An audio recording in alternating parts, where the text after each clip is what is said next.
Hey guys, welcome to I know Tamil. So இந்த வீடியோவில் வந்து பார்த்தீங்கன்னா என்கிரிப்டான பிடிஎஃப் ஃபைலை எப்படி அன்லாக் பண்ணுறது பாஸ்வேர்டு இல்லாமல் அப்படின்ட்டு தான் பார்க்க போகிறோம். ஸோ இது எல்லா பிடிஎஃப்க்குமே ஒர்க் ஆகுமான்னு கேட்டிங்கன்னா கண்டிப்பாக தெரியாது. ஏன்னா நீங்கள் ட்ரை பண்ணி பார்த்தா தான் தெரியும். இப்போ நம்ம இருக்கிறது ஐ லவ் பிடிஎஃபோட அன்லாக் பிடிஎஃப் அப்படின்ற அந்த பேஜில் தான் இருக்கும். நீங்கள் ஜஸ்ட்டு டீக்ரிப்ட் பிடிஎஃப் அப்படின்னு போடுங்க, இல்லை அன்லாக் பிடிஎஃப்னு போடுங்க. நிறைய வெப்சைட் வரும், அதில் ஐ லவ் பிடிஎஃப் போயிடுங்க.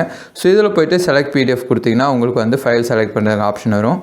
ஸோ அதை கொடுத்துட்டு உங்களுக்கு எந்த ஃபைலை வந்து நீங்கள் அன்லாக் பண்ணணுமோ அதை நீங்கள் கொடுத்தா போதும். ஸோ இப்போ வந்து நான் இந்த ஃபைலை கொடுத்துருக்கேன். ஸோ இது வந்து பார்த்திங்கன்னா இப்போ பாஸ்வேர்ட் ப்ரொடெக்டடாக இருக்குது. இங்கே நான் அன்லாக் பண்ணுறேன்.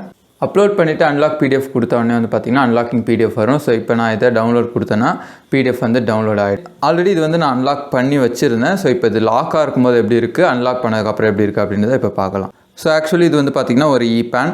ஸோ இந்த பேன் கார்டு வந்து பார்த்திங்கன்னா அந்த லாக் பண்ணியிருக்கு. ஸோ ஆப்வியஸாக டேட் ஆஃப் பர்த்தோ இல்லை வேறு ஏதாவது போடணும். ஸோ அது மறந்ததுனால வந்து பார்த்திங்கன்னா இதால் ஓப்பன் பண்ண முடியல. ஸோ இப்போ வந்து ஃபஸ்ட்டு இதை வந்து அன்லாக் பண்ணுறதுக்கு முன்னாடி ஸோ பார்த்திங்கன்னா டிஸ்பிளே பாஸ்வேர்டு இருக்குது, பாஸ்வேர்டு தெரியாது.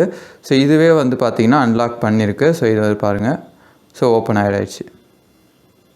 ஸோ பார்த்திங்கன்னா இந்த வெப்சைட்ஸ் யூஸ் பண்ணி நீங்கள் வந்து பிடிஎஃப்ஸை வந்து அன்லாக் பண்ணிக்கலாம். பட் எல்லா பிடிஎஃபையும் அன்லாக் பண்ண முடியுமான்னு கேட்டிங்கன்னா ட்ரை பண்ணி பார்த்தா தான் தெரியும். ஸோ நான் அஷூரன்ஸ் கொடுக்க முடியாதெல்லாம் எது வேணால் ட்ரை பண்ணலாம் அப்படின்னு சொல்லிட்டு ஸோ ட்ரை பண்ணி பாருங்கள், லக் இருந்தால் கிடைக்கும்.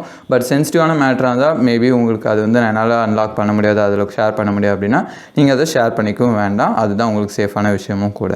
ஸோ இந்த வீடியோ உங்களுக்கு பிடிச்சிருக்காங்க, பிடிச்சிருந்தா சப்ஸ்கிரைப் பண்ணிக்கோங்க. இன்னொரு வீடியோவில் இன்னொரு விஷயத்தோட சந்திக்கிறேன். பாய்.